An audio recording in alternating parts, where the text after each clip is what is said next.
समय पहले की बात है। आदर्श नगर राज्य पर राजा सुखदेव का राज हुआ करता था। उसका न्याय मंत्री अखंडानंद बहुत ही सूझबूझ वाला व्यक्ति था। वह हर समस्या का चुटकियों में हल कर देता था। अतः राजा सुखदेव उससे बहुत ही प्रसन्न रहते थे। अन्य मंत्री न्याय मंत्री अखंडानंद से बहुत ही जलते थे। वह ईर्ष्या रखते थे। आदर्श नगर में ही धनपति नाम का एक आदमी भी रहता था।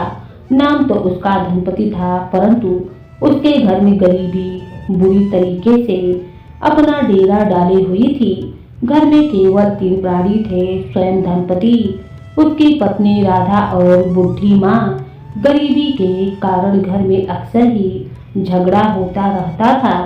एक दिन सास ने अपनी बहू से कहा, बहू, बहुत जोरों की भूख लगी है, कुछ खाने को हो तो दे दो ना। हाँ हाँ, क्यों नहीं, तुम्हारे बेटे ने कमा कमा कर अन्न के भंडार जो लगा रखे हैं। बहू, ऐसा न कहो, धनपति तेरा पति है, पति होकर कौन सा सुख दिया है तुम्हारे बेटे ने मुझे सिवाय भूख और गरीबी के। यही कहकर राधा फूट फूट कर रोने लगी। पत्नी को रोता देखकर धनपति कहने लगा, अब और नहीं सहा जाता है, मैं आज ही अपने मित्र रामदीन के पास जाकर कुछ सहायता मांगता हूँ ताकि घर का गुजारा चल सके। और वह सीधा रामदीन के घर पहुँचा तो उसका मित्र कहने लगा, क्या बात है धनपति, तुम्हारा मुंह क्यों उतरा हुआ है? क्या बतलाऊं रामदीन भाई, गरीबी के कारण घर में रोज ही कचकच होती रहती है। तुम थोड़ी सी सहायता कर दो तो कुछ बात बने। देखो धनपति, मैं धन से कई बार तुम्हारी सहायता कर चुका हूँ, ऐसा कब तक चलता रहेगा?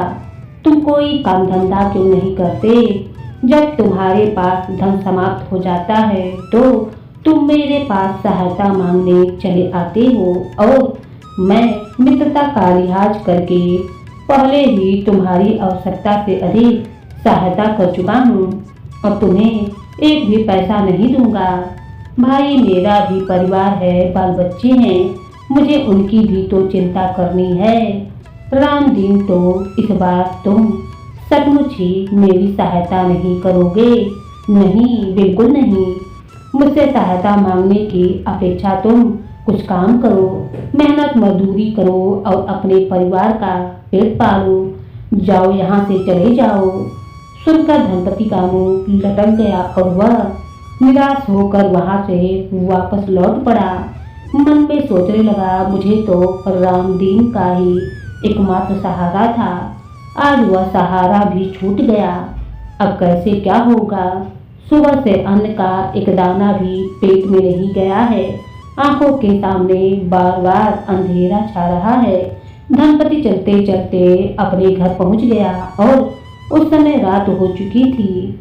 उसे बहुत जोरों की भूख भी लगी थी। वह राधा से कहने लगा, राधा, जल्दी से कुछ खाने को हो तो ले आ, बहुत जोरों की भूख लगी है। तुम भूखे हो तो मैंने कौन सा भरपेट खाना खाया है? कल से मैं भी तो भूखी हूँ। अरे क्या, घर में कुछ रख गए थे जो निकाल कर तुम्हें खाने को दे दूँ? मेरी किस्मत ही फूट गई थी जो मुझे तुम जैसा निखट्टू और गरीब पति मिल गया। राधा अपने पति को बुरी तरीके से कोसने लगी। यह देखकर भूख से व्याकुल धनपति का क्रोध भड़क उठा और वह कहने लगा कि राधा, कान खोल कर सुन ले, धन स्त्री के भाग्य से मिलता है। जब से मैं तुमसे ब्याह करके इस घर में तुम्हें लाया हूँ, दुख ही दुख पा रहा हूँ, न जाने कब तुमसे पीछा छूटेगा। यह सुनते ही राधा भी रणचंडी बन गई और कहने लगी, तुम तो खुद को कुछ कमाते धमाते हो नहीं और सारा दोष मेरे सिर पर मरते हो, निकट्टू कहीं के। यही कहकर राधा फूट फूट कर रोने लगी।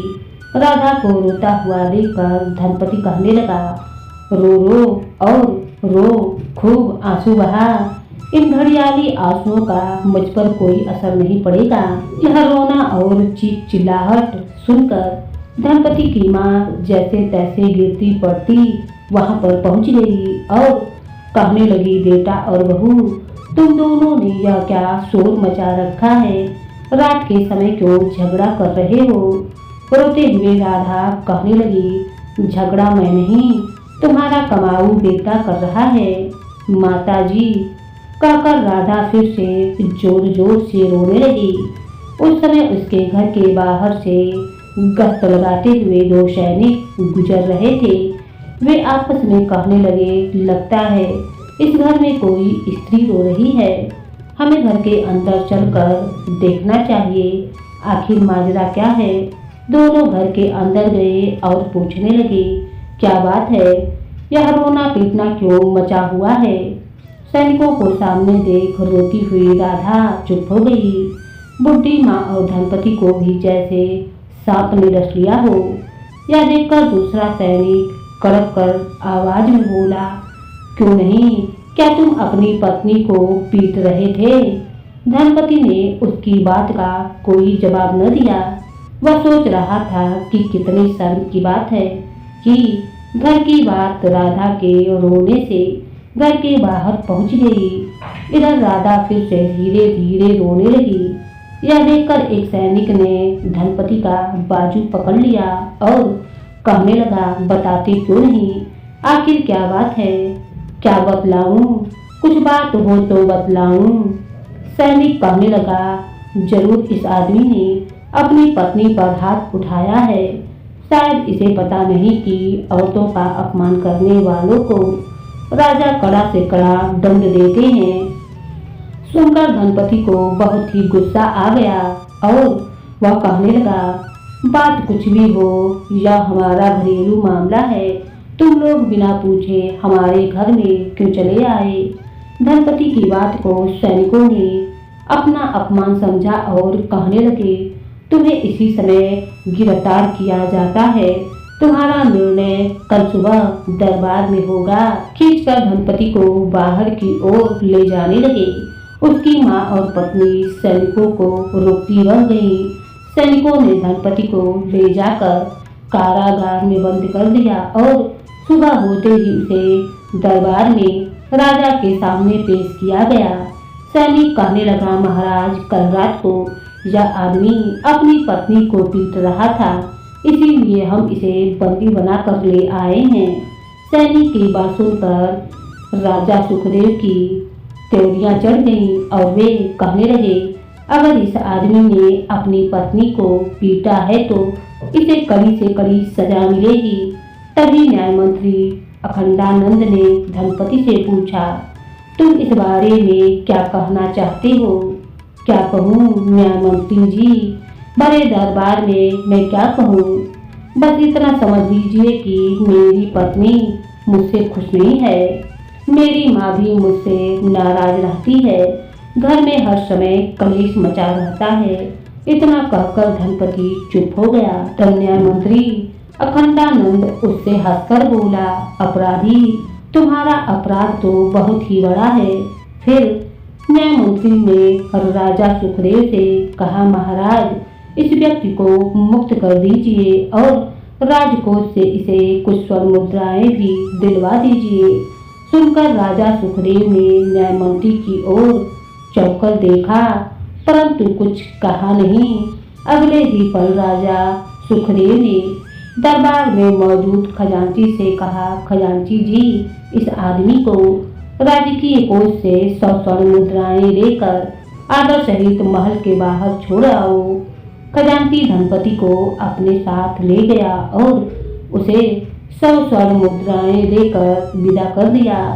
स्वर्ण मुद्राएं पाकर धनपति बहुत ही खुश हुआ और कहने लगा, भगवान तेरा लाख लाख शुक्र है, जान भी बच गई और धन भी मिल गया।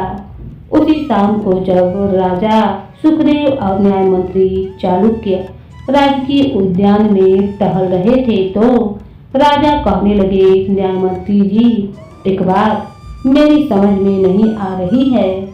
आज रात दरबार में जब हमने अपराधी को कड़ा से कड़ा दंड देने की बात कही तो आपने उसे स्वर्ण मुद्राएं देकर रिहा क्यों करवा दिया? महाराज, वह आदमी अपराधी नहीं था, इसीलिए उसे दंड देना उचित नहीं था। तुम यह बात इतने विश्वास के साथ कैसे कह सकते हो? सुनिए महाराज, 3 प्राणियों वाले छोटे से परिवार में जब 3 भी प्राणी एक दूसरे से खुश न हो तो समझ लेना चाहिए कि कारण घरेलू नहीं बाहरी है, और सबसे बड़ा बाहरी कारण धन का अभाव भी हो सकता है। इसीलिए मैंने उस अपराधी को रिहा करवाकर उसे राजकीय कोष से स्वर्ण मुद्राएं दिलवाई थी।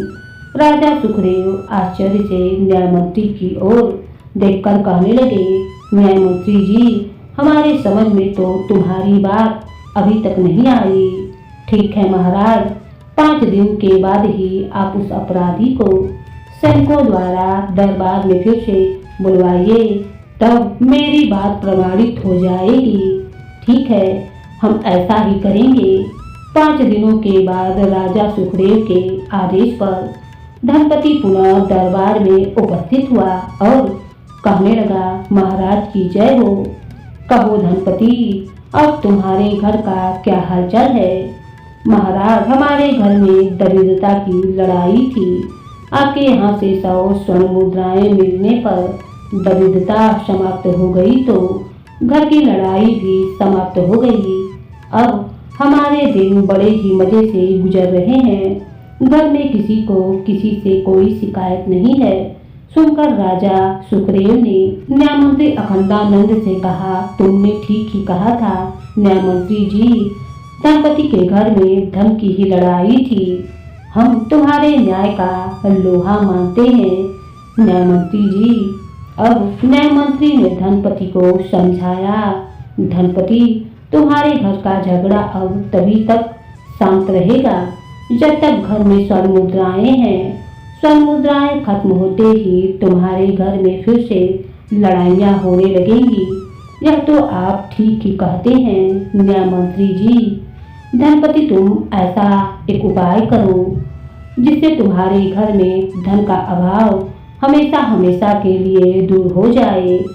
ऐसा कौन सा उपाय है न्यायमंत्री जी? धनपति, वह उपाय हम तुम्हें बतलाते हैं। तुम हमारी सेना में नौकरी कर लो। ऐसा करने से तुम्हें रोजगार भी मिल जाएगा और धन की प्राप्ति भी होगी। मुझे मंजूर है महाराज। धनपति खुशी खुशी अपने घर लौट गया।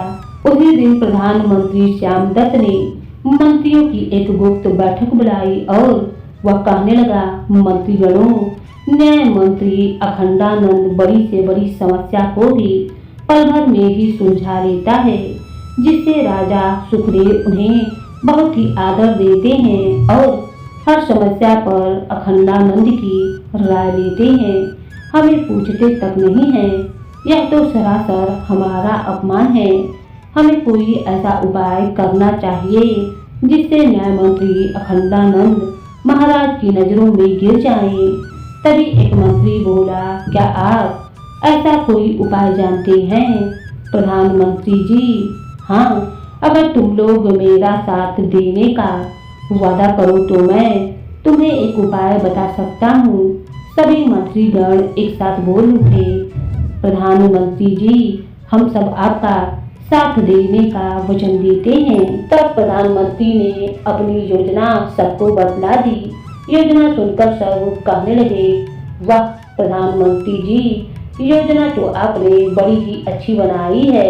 अब न्याय मंत्री अखंडानंद महाराज की नजरों से अवश्य ही गिर जाएंगे। दूसरे दिन जब दरबार लगा हुआ था तो एक स्त्री गोद में बच्चा लिए हुए वहां आई और कहने लगी, महाराज की जय हो, मुझे न्याय चाहिए। देवी, तुम्हारी क्या समस्या है? महाराज, आपके राज्य के एक धनी जाने माने व्यक्ति ने मुझसे प्रेम का नाटक रचकर जाकर मुझे अपने इस अवैध पुत्र की माँ बना दिया है। अब जबकि मैं माँ बन गई हूँ तो वह व्यक्ति मुझे अपनी पत्नी मानने और अपने बेटे को अपनाने से इनकार कर रहा है। ओह, यह तो तुम्हारे साथ बहुत ही बुरा हुआ है देवी। अब न्याय मंत्री अखंडानंद ने उस स्त्री से पूछा, हे देवी, कौन है? वह व्यक्ति जिसने तुम्हें इस अवस्था में पहुंचाया है। सुनकर उस स्त्री ने क्रोधित दृष्टि से न्याय मंत्री की ओर देखा और कहने लगी, अखंडानंद, न्याय मंत्री की कुर्सी पर बैठकर कैसा अनजान बन रहा है तू? क्या मतलब? वह स्त्री क्रोध में भरकर राजा सुखदेव से बोली, महाराज, यह तो वही आदमी है जिसने मुझसे प्रेम का झूठा नाटक खेलकर मुझे इस बच्चे की माँ बनाया है क्या? न्याय मंत्री कहने लगा, दुष्ट स्त्री, जानती हो तुम क्या बक रही हो? मैं बक नहीं रही हूँ, बल्कि आज भरे दरबार में न्याय मांगने आई हूँ। कहकर वह स्त्री फूट फूट कर रोने लगी। देवी, रो नहीं, चुप हो जाओ, तुम्हें न्याय अवश्य मिलेगा। अब राजा सुखदेव ने न्याय मंत्री से पूछा, न्याय मंत्री जी, क्या यह स्त्री सच कह रही है? महाराज, यह मुझ पर सरासर झूठा आरोप लगा रही है। मैंने आज से पहले कभी इसे देखा भी नहीं, और इस बात का क्या सबूत है कि यह जो कुछ भी कह रही है बिल्कुल सही कह रही है। यह सुनकर वह स्त्री जोर जोर से रोने लगी। यह देखकर प्रधानमंत्री अपने स्थान से उठा और कहने लगा, इस बात की गवाही मैं दूंगा, साथ ही सभी मंत्री भी देंगे कि न्याय मंत्री अखंडानंद का इस स्त्री के साथ अवैध संबंध रहा है। प्रधानमंत्री जी, आप भी इस स्त्री के षड्यंत्र में शामिल हो गए। मुझे आपसे ऐसी कोई उम्मीद न थी, आशा तो हमें भी आपसे ऐसी न थी। न्याय मंत्री जी, आपने अपने पद और उम्र का कुछ तो लिहाज किया होता। ठीक है, यदि आप झूठ को सच करने पर तुले हुए हैं तो इस बात की गवाही दीजिए कि यह स्त्री जो कुछ कह रही है सच कह रही है। तभी प्रधानमंत्री कहने लगा, महाराज, अभी कुछ दिन पहले हम किसी गंभीर विषय में सलाह मशवरा करने के लिए अन्य मंत्रियों के साथ न्याय मंत्री अखंडानंद के महल में गए थे। वहां हमने एक कक्ष में इस स्त्री और न्याय मंत्री का झगड़ा होते हुए देखा था। इस स्त्री को धमकाते हुए न्याय मंत्री इससे बोल रहे थे कि यदि इसने किसी को भी इनके अवैध संबंधों के बारे में बता दिया तो यह इसका सिर कलम करवा देंगे।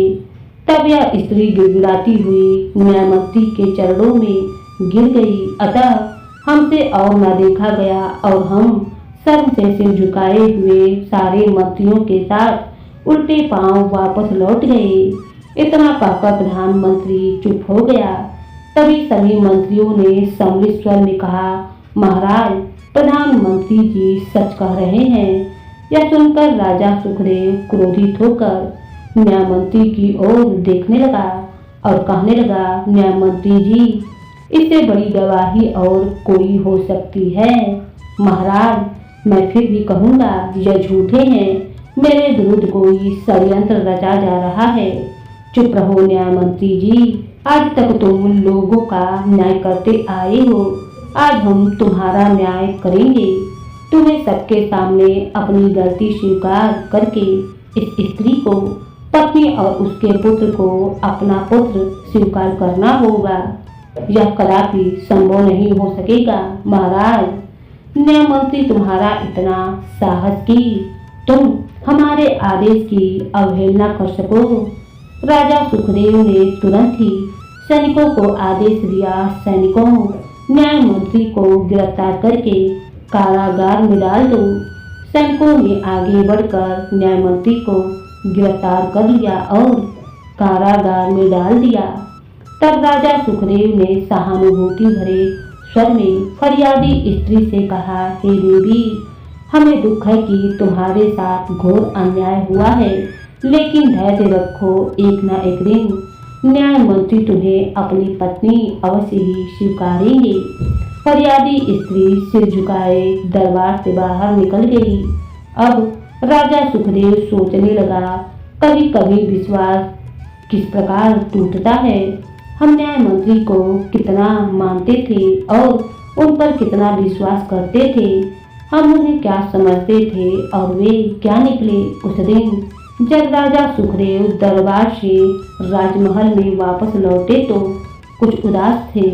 महल पहुंचकर राजा ने अपने कक्ष में कुछ देर तक आराम किया और फिर वह रात को राज्य का दौरा करने निकल पड़े।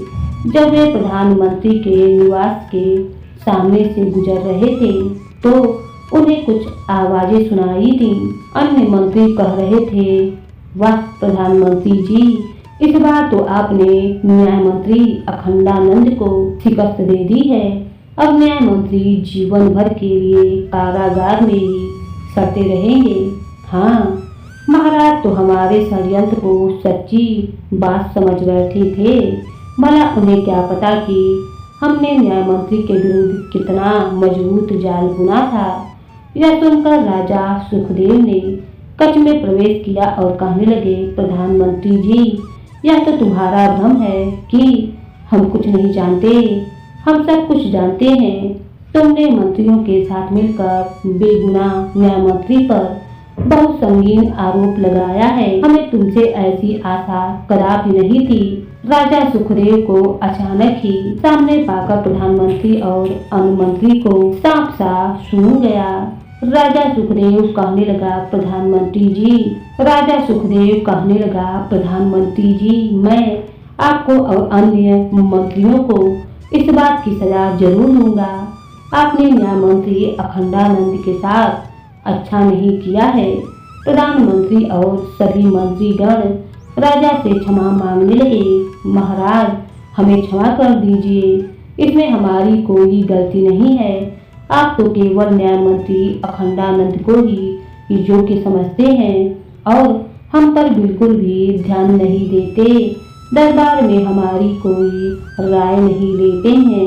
न्याय मंत्री अखंडानंद की सफलता को देखकर हमें उनसे काफी ईर्ष्या हो गई थी। इसी वजह से हमने यह षड्यंत्र रचा था। महाराज, हमें क्षमा कर दीजिए। हम दोबारा कभी भी ऐसी गलती नहीं करेंगे। और प्रधानमंत्री और सभी मंत्रीगण राजा के सामने झुककर उनसे क्षमा याचना करने लगे। तभी राजा सुखदेव क्रोधित होकर कहने लगे, तुम्हारी इस करतूत को मैं भली भांति समझ गया हूँ कि तुम लोगों को न्याय मंत्री अखंडानंद पर मेरी विशेष कृपा फूटी आंख नहीं सूझती है, लेकिन अखंडानंद पर मेरी विशेष कृपा पक्षपातपूर्ण नहीं थी। अखंडानंद है ही इतने योग्य, फिर भी यदि आप में से कोई अपने आप को न्याय मंत्री अखंडानंद से ज्यादा चतुर समझता है तो मुझे बतलाइए कि मैं उसकी चतुराई की परीक्षा लूंगा।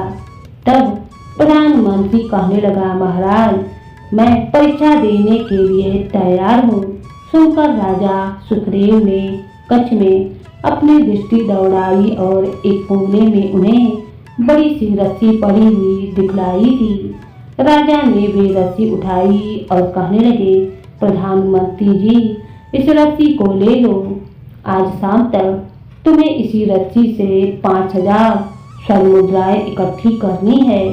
प्रधानमंत्री ने वह रस्सी राजा सुखदेव से ले ली। प्रधानमंत्री के निवास से राजा सुखदेव सीधा कारागार में पहुंचे और कहने लगे, न्याय मंत्री अखंडानंद जी, हमें क्षमा कर दो। हम भी तुम्हें दोषी समझ बैठे, जबकि तुम निर्दोष हो। महाराज, क्षमा मांगकर मुझे शर्मिंदा ना करें। मुझे तो इस बात की खुशी है कि आप मुझे निर्दोष मान चुके हैं। राजा सुखदेव आदर सहित न्याय मंत्री को कारागार से निकालकर अपने साथ ले गए। इधर हैरान परेशान प्रधानमंत्री सोच रहा था, इस रस्सी के द्वारा शाम तक मैं 5000 स्वर्ण मुद्राएं भला कैसे इकट्ठा कर सकता हूँ। मेरी मति मारी गई थी जो मैं परीक्षा देने के लिए तैयार हो गया। संध्या होने पर प्रधानमंत्री राजा सुखदेव के पास पहुंचा और कहने लगा, महाराज क्षमा करें, आपकी दी हुई रस्सी से मैं 5000 स्वर्ण मुद्राएं इकट्ठी न कर सका। प्रधानमंत्री जी, हमें आपसे ऐसी उत्तर की आशा न थी। अब आप देखना, इसी रस्सी के जरिए न्याय मंत्री अखंडानंद किस प्रकार से 10,000 स्वर्ण मुद्राएं इकट्ठी करके लाते हैं। राजा सुखदेव ने उसी समय न्याय मंत्री को बुलवाया और कहने लगे, न्याय मंत्री जी, इस रस्सी के द्वारा तुम्हें 10,000 स्वर्ण मुद्राएं इकट्ठी करनी है। इसके लिए तुम्हें कल दोपहर तक का समय दिया जाता है। जो आज्ञा महाराज। रात होने को थी। न्याय मंत्री रस्सी को लेकर उसी समय नगर के उस हिस्से में गया जहां नगर के धनी मनी लोग रहते थे। उसने एक स्थान पर खूंटा गाड़ दिया, फिर उसी खूंटे से रस्सी का एक सिरा बांध दिया। उसके बाद उस खूंटे से बहुत ज्यादा दूरी पर दूसरा खूंटा गाड़ दिया और रस्सी का दूसरा छोर दूसरे खूंटे से बांध दिया। उसका यह कौतूहल भरा कार्य देखकर उस स्थान के गृह स्वामी उसके पास आए और कहने लगे, न्याय मंत्री जी, आज न्याय छोड़कर आप यहाँ क्या कर रहे हैं? सेठ जी, महाराज ने आदेश दिया है कि इस रस्सी की सीमा के अंदर आने वाले सभी भवनों को गिरा दिया जाएगा। क्यों? महाराज ने ऐसा आदेश क्यों दिया है? क्योंकि इस स्थान पर महाराज अपने रहने के लिए एक नया महल का निर्माण करवाएंगे। ओह, तो यह बात है। न्याय मंत्री जी, क्या कोई ऐसा उपाय नहीं जिससे हमारे भवन गिराए जाने से बच सके? नहीं, ऐसा कोई उपाय तो नहीं है। इस बारे में महाराज का बहुत बड़ा कड़ा आदेश है। लेकिन सेठ लोग मंत्री से बार बार अनुरोध करने लगे। जब भवनों को बचाए जाने का उपाय पूछने लगे तो वे कहने लगे, भवनों को बचाने का केवल एक ही उपाय है। वह उपाय क्या है मंत्री जी, जल्दी बतलाइए। महाराज ने कहा कि जिसके पास इस राजसी रस्सी का कटा हुआ टुकड़ा होगा उसका मकान नहीं गिराया जाएगा। ओह, तब तो इस रस्सी के टुकड़े करके हम सब में बांट दिए जाएं।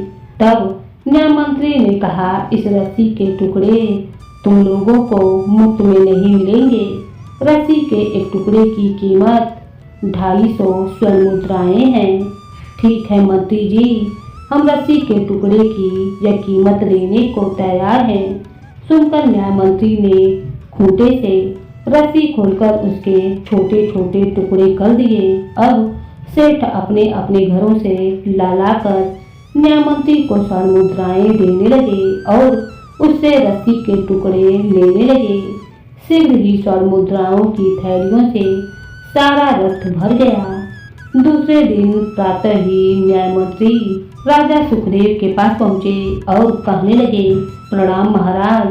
कहो न्याय मंत्री जी, हमारी दी हुई रस्सी से आपने कितनी स्वर्ण मुद्राएं इकट्ठी की हैं? महाराज, स्वर्ण मुद्राओं से भरा हुआ एक रथ दरबार के बाहर खड़ा है। वे स्वर्ण मुद्राएं मैंने उसी रस्सी से प्राप्त किए हैं। महाराज कहने लगे, जरा हमें भी तो बतलाइए कि जरा सी रस्सी से इतनी सारी स्वर्ण मुद्राएं आपने कैसे प्राप्त की? न्याय मंत्री ने राजा सुखदेव को सारी बात विस्तार पूर्वक बतला दी। सारी बात जानकर राजा सुखदेव ने पास बैठे प्रधानमंत्री से कहा, देखा मंत्री जी, न्याय मंत्री की बुद्धि का चमत्कार। आप तो उस रस्सी से एक भी स्वर्ण मुद्रा इकट्ठी नहीं कर सके। यह सुनकर प्रधानमंत्री का सिर शर्म से झुक गया। उसी शाम को प्रधानमंत्री अन्य मंत्रियों के साथ न्याय मंत्री के आवास पर जा पहुंचे। उन सबको देखकर न्याय मंत्री सोचने लगा, आज यह सब इकट्ठे होकर मेरे घर पर क्यों पधारे हैं? न्याय मंत्री ने प्रधानमंत्री से पूछा, आप लोग यहाँ पर सब कुशल तो है ना? न्याय मंत्री जी, हम सब आपसे यह जानने आए हैं कि बुद्धिमानी भरे कार्यों को रोकने के लिए इतनी अकल आप में कहाँ से आई है? यह सुनकर न्याय मंत्री सोचने लगा, ओ तो यह बात है, यह मूर्ख मेरी अकल का राज जानना चाहते हैं। क्यों ना आज इन्हें मूर्ख बनाया जाए। यही सोचकर न्याय मंत्री ने बड़ी ही सादगी से उन सबसे कहा, अकल मेरे खेतों में गड़ी है, आपके खेतों में हाँ। जब जरूरत होती है तो मैं खोद कर थोड़ी सी अकल निकाल लेता हूँ। क्या ऐसा संभव है न्याय मंत्री जी? क्यों नहीं संभव है? मेरा प्रत्यक्ष प्रमाण तो आप लोगों के सामने ही है। सो तो है न्याय मंत्री जी। न्याय मंत्री जी, क्या आप हमें भी अपने खेतों से थोड़ी अकल दे देंगे? क्यों नहीं प्रधानमंत्री जी? तो आप बतलाइए, इसके लिए हम सबको क्या करना होगा? आप सब लोग पूर्णमासी की रात को आप सब लोग पूर्णमासी की रात को मेरे पास आ जाना, तब मैं आप लोगों को बतलाऊंगा कि खेत में अकल कहाँ गड़ी हुई है। हाँ, एक बात और याद रखना, पूर्णमासी के दिन आप सभी फावड़े और कुदाल लेकर आना, ठीक है? हम सब ऐसा ही करेंगे। और इतना कहकर प्रधानमंत्री और अन्य मंत्री वहां से वापस लौट गए। धीरे धीरे समय बीता और पूर्णमासी की रात भी आ गई। प्रधानमंत्री और अन्य मंत्री न्याय मंत्री के घर पहुंचे और कहने लगे, न्याय मंत्री जी, हम फावड़े और कुदाल लेकर आ पहुंचे हैं। अच्छा, मैं अभी आप लोगों को अपने खेत पर लेकर चलता हूँ। न्याय मंत्री उन्हें एक खेत में ले गए और कहने लगे, यही चंद्रमा के ठीक नीचे एक घड़े में अकल दबी हुई है। खोद कर तुम लोग घड़े को निकाल लो और उसमें रखी अकल को आपस में बांट लो। बस फिर क्या था, सभी मंत्री और प्रधानमंत्री चंद्रमा की ओर देख रेख कर खेत खोदने लगे। जो भी आकाश की ओर देखता उसको चंद्रमा ठीक अपने ऊपर दिखाई देता। जब पूरा खेत खुद गया तो न्याय मंत्री ने उन लोगों से पूछा, क्या अकल का घड़ा मिला? थके हारे प्रधानमंत्री बोले, नहीं न्याय मंत्री जी, अभी तो नहीं मिला। तो आप लोग और खुदाई कीजिए। बेचारे थके हारे प्रधानमंत्री और अन्य मंत्री फिर से खुदाई में जुट गए। काफी समय तक परिश्रम करने के बाद प्रधानमंत्री और अन्य सभी मंत्री खुदाई कर कर के बहुत ज्यादा थक चुके थे। वे सब कहने लगे, न्याय मंत्री जी, हमसे अब और ज्यादा खुदाई नहीं हो सकेगी। न्याय मंत्री कहने लगे, अच्छा भाइयों, और खुदाई मत करो, मैं तुम लोगों को अभी बताता हूँ कि वह अकल का घड़ा कहाँ है। सुनकर सभी मंत्री सम्मिलित स्वर में चिल्ला उठे, कहाँ है अकल का घड़ा? न्याय मंत्री जी, जल्दी बतलाइए। तब न्याय मंत्री ने उनसे हंसकर कहा, मेरे भोले भाले भाइयों, जरा दिमाग पर जोर देकर बतलाओ कि चंद्रमा के ठीक नीचे इस समय क्या है। सभी ने एक साथ चंद्रमा की ओर दृष्टि उठाई और कहने लगे, चंद्रमा के नीचे तो हमारा सिर है। जब चंद्रमा के नीचे तुम्हारा सिर है तो मेरा खेत क्यों खोद रहे हो? यह सुनकर अब सभी मंत्री बुरी तरीके से चौंक उठे और कहने लगे, आपके कहने का क्या मतलब है? मतलब यह है भाइयों कि तुम्हारा सिर ही वह घड़ा है जिसमें अकल दबी पड़ी है, बस उसे खोदने की जरूरत है। ओह न्याय मंत्री जी, तुमने तो हमें ही बड़े फतेह की बात बतलाई है। प्रधानमंत्री कहने लगा, न्याय मंत्री, सचमुच ही तुम हमसे श्रेष्ठ हो। अतः प्रधानमंत्री और अन्य मंत्रियों ने उस दिन से न्याय मंत्री अखंडानंद से ईर्ष्या करना छोड़ दी। तो दोस्तों, आज की कहानी आपको कैसी लगी कमेंट करके जरूर बतलाएं, और अगर आपको कहानी अच्छी लगी हो तो इसे लाइक करके चैनल को सब्सक्राइब करना ना भूलें। धन्यवाद।